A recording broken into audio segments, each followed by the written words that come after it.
Alors, quand je regarde les travaux de Marx, Freud et Einstein, je m'aperçois qu'ils ont le même défaut et je crois que je suis en mesure de le corriger.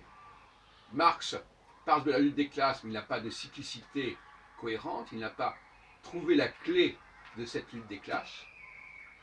Il le fait de manière tout à fait empirique.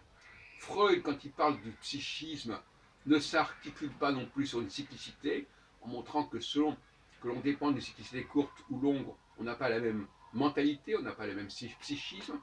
Et quant à Einstein, il veut trop généraliser le monde, sa relativité générale, et il ne veut pas comprendre qu'il y a un certain nombre de structures de notre société, de notre humanité, qui ne sont pas directement issues de ce monde universel.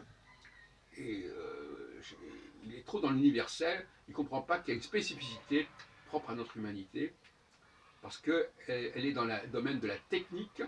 Et seulement Einstein a été un peu piégé par ça, parce qu'il est dans la science, en réalité son travail a été récupéré par la technique. La bombe atomique, c'est une technique.